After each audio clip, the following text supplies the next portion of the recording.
कालिका पुराण के अगले अध्याय पर चलते हैं और ऋषि बोल रहे हैं।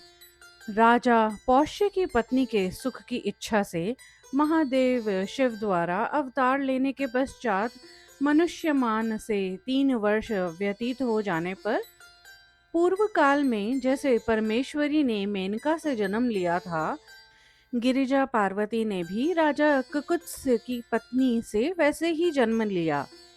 आर्यावर्त देश में इक्ष्वाकु वंश से उत्पन्न एक ककुत्स नाम से राजा हुए। वे ब्राह्मण भक्त, वीरों में श्रेष्ठ और धार्मिक थे। वे भोगवती नाम की पुरी में राज्य करते थे। वे शत्रुओं के दमन करने वाले, सभी लक्षणों से संपन्न तथा राजोचित सभी गुणों से युक्त राजा थे।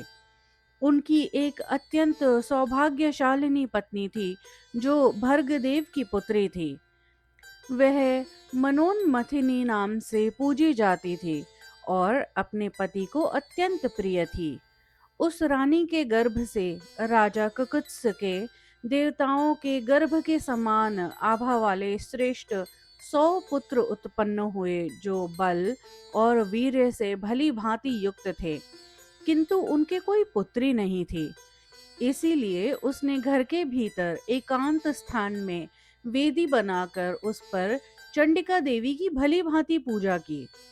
उस राजपत्नी द्वारा 3 वर्षों तक पूजी जाती हुई महादेवी चंडिका उस पर प्रसन्न हुई तथा उन्होंने स्वप्न में उससे यह वचन कहे। हे सार्वभौम सम्राट कुकुत्स की पत्नी, तुम्हें स्त्रियोचित सभी लक्षणों से संपन्न, नक्षत्र समूह से सुशोभित एक उत्तम पुत्री उत्पन्न होगी। वह राजरानी भी स्वप्न में देवी द्वारा उपयुक्त वर प्राप्त कर प्रसन्न हुई तथा समय आने पर स्वयं पार्वती ने ही उनके गर्भ में प्रवेश किया। जिस प्रकार चंद्रिका अमृत किरणों वाले चंद्रमा के गर्भ को धारण करती है, उसी प्रकार मनोन्मथिनी देवी ने ऋतुकालांतर संगम में प्रवृत्त हो उस महाबलशाली के गर्भ को धारण किया। गर्भकाल के पूर्ण होने के पश्चात उचित समय पर उस मनोन्मथिनी देवी ने नक्षत्र मालाओं से युक्त शुभ लक्षणों वाली एक पुत्री को जन्म दिया। नक्षत्रों के हार से युक्त शरद ऋतु की चांदनी के समान सुंदर शुभ लक्षण संपन्न उस कन्या को देखकर अपनी पत्नी के सहित राजा ककुत्स भी बहुत अधिक प्रसन्न हुए। वह राजा ककुत्स की पुत्री, जो स्वाभाविक रूप से नक्षत्र हार से सुशोभित थी, वर्षा ऋतु में जिस प्रकार गंगा बढ़ती है, उस राजा के महल में उसी प्रकार बढ़ने लगी। उस हार के चिन्ह के कारण ही उचित समय पर उसके पिता ने राजकुमारी का तारावती नामकरण किया। कालक्रम से उस सुंदरी ने बाल्यावस्था व्यतीत कर लिया और वसंत ऋतु की शोभा की भांति उसमें युवावस्था के सुंदर अंकुर फूटने लगे। वह शोभा में लक्ष्मी की, पवित्रता में कल्याणकारिणी सती की, शील सदाचार में सुशीला की तथा स्वरूप में पार्वती की समता करती थी। अपने पुत्रों सहित राजा ककुत्स ने उसके युवावस्था के आरंभ को देखकर समय आने पर स्वयंवर का आयोजन किया। वैशाख महीने में चंद्र वृद्धि के शुभ दिन आने पर राजकुमारी तारावती के पिता और उनके पुत्रों द्वारा स्वयंवर सभा का आयोजन किया गया। इस हेतु राजा ककुत्स ने बहुत से दूतों को घोड़ियों और ऊंटों से शीघ्रता पूर्वक अनेक देशों के राजाओं के पास भेजा। दूतों के मुख से उस संदेश को सुनकर वे राजागण तब शीघ्र ही राजकुमारी तारावती के स्वयंवर में आ पहुंचे। उस समाचार को ही सुनकर पौष्य के पुत्र चंद्रशेखर भी दिव्य आभूषणों से युक्त चतुरंगिनी सेना सहित उस स्वयंवर में शीघ्र ही पहुंच गए। वहां कुकुत्स द्वारा विशेष रूप से बनवाए गए स्वयंवर सभा में जाकर वे श्रेष्ठ राजागण यथा योग्य रूप से उपस्थित हुए। उन राजाओं के यथास्थान बैठ जाने तथा शुभ मुहूर्त प्राप्त होने पर राजा ककुत्स ने अपनी पुत्री को सभा में लाने का मन बनाया।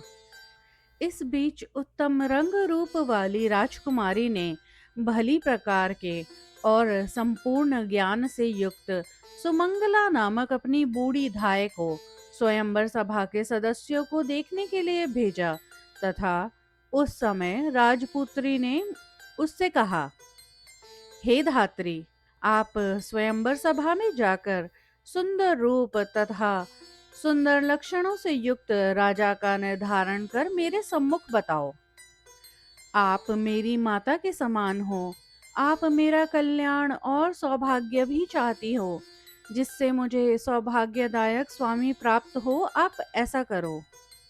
इस प्रकार से उस धात्री को विदा कर महाभाग्यवती सुंदरी राजकुमारी तारावती वहां गई, जहां वह महारानी मनोन्मथिनी चंडिका देवी की आराधना कर रही थी। उसने वहां जाकर कालिका नामक महादेवी को प्रणाम किया। उसको अपना ही स्वरूप जान स्वयं अपने आप को मनुष्य भाव से प्रणाम किया और उन महाशक्ति से इन वाक्यों को कहा, हे महामाया, जगन्मयी, योग निद्रा को प्रणाम करती हूँ। वे भक्तों से प्रेम करने वाली गौरी चंडिका देवी मुझ पर प्रसन्न हो। हे हर प्रिय, यदि यह सत्य है कि मेरी माता ने मेरे लिए आपकी पूजा की है, तो उसके फलस्वरूप आज के स्वयंवर में उत्तम राजा ही मेरा पति हो। आप मुझ पर प्रसन्न हो। तारावती के इस प्रकार के वचन को सुनकर शिव को मोहित करने वाली चंडिका देवी ने राजकुमारी को मोहित करते हुए, जिससे वह अपने आप को न पहचान सके, अदृश्य रूप से ये सत्य वचन कहे, राजा पौष्य के जो चंद्रशेखर नामक पुत्र उत्पन्न हुए हैं, सुंदर रूप वाले, वही तुम्हारे प्रिय स्वामी होंगे। हे श्रेष्ठ जांघों वाली, मस्तक पर चंद्रकला से सुशोभित उस उत्तम राजा का तुम उसी प्रकार वर्ण करो, जैसा कि पार्वती ने वृषध्वज शिव का वर्ण किया था। राजपुत्री से ऐसा कहकर पार्वती स्वयं चुप हो गई। वह राजकुमारी भी अदृश्य रूप में ही उन्हें नमस्कार कर हर्ष से खिले हुए नेत्रों से युक्त हो, जहां उसकी माता निवास कर रही थी, उस मंगल ग्रह में चली गई।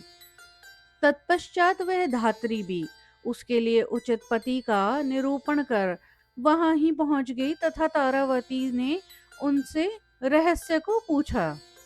उस प्रसन्न धात्री को सामने देखकर उस राजकुमारी तारावती ने एकांत में पूछा कि उसने किस प्रकार के या किस राजा को देखा था। उस धात्री ने कहा, हे राजकुमारी, आपकी आज्ञा से मैंने राजाओं को देखा है। वह सभी सुंदर रूप वाले, कुलीन, शस्त्र और शास्त्र में पारंगत हैं। उनके बहुत से गुणों का मैं वर्णन नहीं कर सकती हूँ। उनमें भी जो मुझे विशेष अच्छे लगे, उनमें 4 पुरुषों के विषय में मैं तुमसे कहती हूँ। उन चारों में मैंने 2 देवों, अश्विनी कुमारों और 2 अन्य मनुष्यों को देखा। देवताओं के विषय में तो आपसे कहने योग्य कुछ भी नहीं है। अब पुनः जो 2 राजा देखे गए, उनमें एक पत्नी के सहित अर्थात विवाहित हैं। उनका नाम सर्वांग कल्याण तथा दूसरे का नाम चंद्रशेखर है। अश्विनी कुमारों की कोई ऐसी विशेषता नहीं है जो उन दोनों में न हो। रूप, शरीर की सुंदरता में सभी अति सुंदर हैं, किंतु वे दोनों विशेष रूप से महान बलशाली, सिंह के समान कंधे वाले, विशाल भुजाओं वाले हैं। उनके मुख, नेत्र, हाथ, हाथ की उंगलियां और पैर लाल हैं। वक्षस्थल पुष्ट, उनके नेत्र विशाल हैं तथा उनकी दोनों भौहें परस्पर मिली हुई हैं। वे देवताओं में अलंकार से सुशोभित हैं एवं सभी लक्षणों से परिपूर्ण हैं। उनमें भी वय के कारण चंद्रशेखर प्रशंसनीय है। वे सुशील, सत्यवादी और शस्त्र तथा शास्त्र के समान बुद्धि रखने वाले हैं। निर्मल तथा सुंदर काले वर्ण की थोड़ी उगी हुई मूछों के कारण उनका मुखमंडल लक्ष्म दाग से युक्त चंद्रमा की भांति शोभायमान हो रहा है। वे अपने मस्तक पर चमकती हुई चंद्रकला के कारण जो स्वाभाविक रूप से उनके सिर पर स्थित है, दूसरे शिव के समान शोभायमान हो रहे हैं। इन लक्षणों के कारण वे ही तुम्हारे योग्य पति हैं। शुभ लक्षणों से युक्त उन्हीं योग्य राजा को तुम वरण करो। धात्री के उपयुक्त वचनों को सुनकर राजपुत्री तारावती ने उनसे कहा, हे धात्री, तुम मेरे सभा में प्रवेश के समय मेरे पार्श्व भाग में चलती हुई उत्तम राजा चंद्रशेखर को बताओ। वे दोनों जिस समय परस्पर उपयुक्त वार्तालाप कर रही थी, उसी समय राजा ककुत्स शुभ बेला में अपनी पुत्री को स्वयंवर सभा में ले जाने के लिए मंगल भवन में स्वयं आ गए।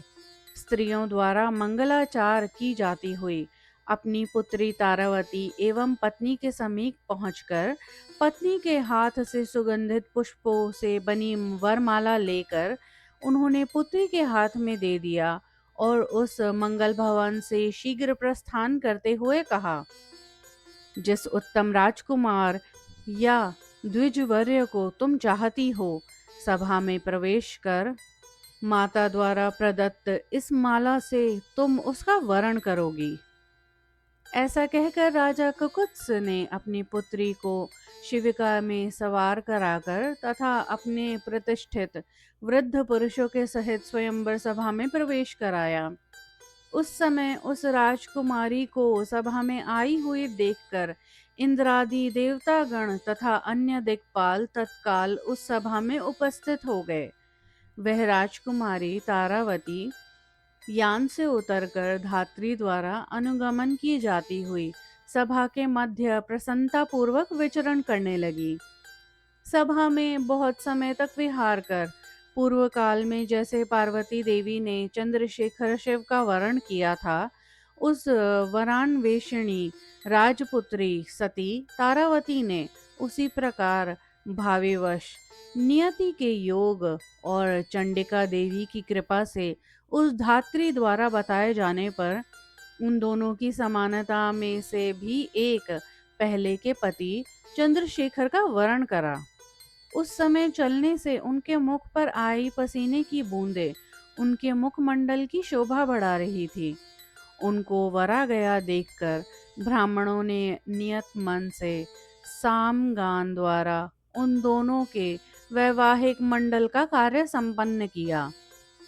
उस समय चारण, गायक और तौर्यंत्रिक उत्सुकता से क्रमशः प्रशंसा कर रहे थे, गा रहे थे तथा बाजे बजा रहे थे। तारावती के द्वारा चंद्रशेखर का वरण किए जाने पर सभी देवताओं ने प्रसन्नता का अनुभव किया तथा राजा कुकुत्स भी अत्यधिक प्रसन्न हुए। उस वृतांत को देखकर सुबाहु आदि जो अन्य रुष्ट राजागण उस सभा में उपस्थित थे, उन सबको चंद्रशेखर ने रोका। तब ककुत्स्थ द्वारा पूजित हो स्वेच्छा पूर्वक देवों के स्वर्ग तथा राजाओं के अपने अपने स्थान को चले जाने पर उस राजा चंद्रशेखर ने वैवाहिक विधि के अनुसार राजा ककुत्स की अनुमति से वैदिक यज्ञ का ब्राह्मणों तथा देवताओं द्वारा संस्कारित कर तारावती को अपनी पत्नी घोषित किया। चंद्रशेखर ने उस तारावती का पाणी ग्रहण संस्कार करके उसे अपनी सहचारिणी बनाकर शीघ्र ही करवीपुर के लिए प्रस्थान कर दिया। उस विवाह कर्म में ककुत्स्थ नामक उस राजा ने राजा चंद्रशेखर को 22,000 दासियां प्रदान की, 60,000 सुरभिवंश के उत्तम गायें और दासियों की संख्या से 22,000 दास भी उस ककुत्स्थ नाम के राजा ने अपनी कन्या को दहेज रूप में दिए। राजा की अपनी चित्रांगना नामक जो दूसरी पुत्री थी, जो रूप तथा युवावस्था में तारावती के ही समान थी, उन दासियों की स्वामिनी बनकर अपनी बड़ी बहन राजकुमारी तारावती की अनुगामिनी हो गई।